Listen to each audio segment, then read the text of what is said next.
ഒന്ന് തിമോഥെയോസ് അധ്യായം 6. നുകത്തിൻ കീഴിൽ ദാസന്മാരായിരിക്കുന്നവർ ഒക്കെയും ദൈവനാമവും ഉപദേശവും ദുഷിക്കപ്പെടാതിരിപ്പാൻ തങ്ങളുടെ യജമാനന്മാരെ സകലമാനത്തിനും യോഗ്യന്മാരെന്ന് എണ്ണേണ്ടതാകുന്നു. വിശ്വാസികളായ യജമാനന്മാരുള്ളവർ അവരെ സഹോദരന്മാരെന്ന് വെച്ച് അലക്ഷ്യമാക്കരുത്. തങ്ങളെ കൊണ്ടുള്ള ഉപകാരം അനുഭവിക്കുന്നവർ വിശ്വാസികളും പ്രിയരുമാകൊണ്ട് അവരെ വിശേഷാൽ സേവിക്കുക അത്രേ വേണ്ടത്. ഇത് നീ ഉപദേശിക്കുകയും പ്രബോധിപ്പിക്കുകയും ചെയ്യുക. നമ്മുടെ കർത്താവായ യേശു ക്രിസ്തുവിന്റെ പഥ്യവചനവും ഭക്തികത്വ ഉപദേശവും അനുസരിക്കാതെ അന്യത ഉപദേശിക്കുന്നവൻ ഒന്നും തിരിച്ചറിയാതെ തർക്കത്തിന്റെയും വാഗ്വാദത്തിന്റെയും ഭ്രാന്ത് പിടിച്ച് ചീർത്തിരിക്കുന്നു. അവയാൽ അസൂയ, ശണ്ട, ദൂഷണം, ദുസംശയം, ദുർബുദ്ധികളും സത്യത്യാഗികളുമായ മനുഷ്യരുടെ വ്യക്തവാദം എന്നിവ ഉളവാകുന്നു.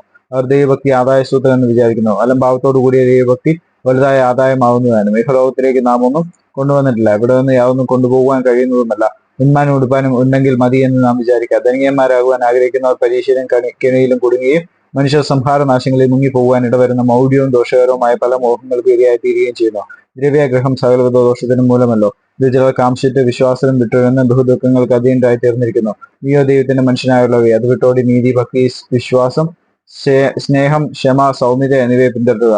വിശ്വാസത്തിന് നല്ല പോർപ്പെടുത്തുക. നിത്യജീവനെ പിടിച്ചുകൊള്ളുക. അതിനായി നീ വിളിക്കപ്പെട്ട് അനേകം സാക്ഷികളുടെ മുമ്പാകെ നല്ല സ്വീകാരം കഴിച്ചുവല്ലോ. നീ നിഷ്കളങ്കനും നിരപവാദിയുമായി ഈ കൽപ്പന നമ്മുടെ കർത്താവ് യേശുവിന്റെ പ്രത്യക്ഷത വരെ പ്രമാണിച്ചു കൊള്ളണം. എന്നിങ്ങനെ സകലത്തെയും ജീവിപ്പിക്കുന്ന ദൈവത്തെയും പൊന്തിയോസ് പിലാത്തോസിന് മുമ്പിൽ നല്ല സ്വീകാരം കഴിച്ച ക്രിസ്തു യേശുവിനെയും സാക്ഷി വെച്ച് ഞാൻ നിന്നോട് ആജ്ഞാപിക്കുന്നു. ധന്യനായ ഏകാധിപതിയും രാജാതി രാജാവും കർത്താതി കർത്താവും താൻ മാത്രം അമർത്യതയുള്ളവനും അടുത്തുകൂടാത്ത വെളിച്ചത്തിൽ വസിക്കുന്നവനും മനുഷ്യരാരും കാണാത്തവനും കാണാൻ കഴിയാത്തവനുമായവൻ തക്ക സമയത്ത് ആ പ്രത്യക്ഷത വരുത്തും. അവന് ബഹുമാനവും നിത്യബലവും ഉണ്ടാകട്ടെ. ആമേൻ. ഈ ലോകത്തിലെ ധനവാന്മാരോട് ഉന്നത ഭാവം കൂടാതിരിപ്പാനും നിശ്ചയമില്ലാത്ത ധനത്തിലല്ല നമുക്ക് സകലവും ധാരാളമായി അനുഭവിക്കാൻ തരുന്ന ദൈവത്തിൽ ആശ്രയിപ്പാനും നന്മ ചെയ്യാനും സൽപ്രവൃത്തികളിൽ സമ്പന്നരായ ദാനശീലരും ഔദാര്യമുള്ളവരുമായി സാക്ഷാലുള്ള ജീവനെ പിടിച്ചുകൊള്ളേണ്ടതിന് വരും കാലത്തേക്ക് നല്ലൊരു അടിസ്ഥാനം നിഷേധിച്ചു കൊള്ളുവാനും ആജ്ഞാപിക്കാം.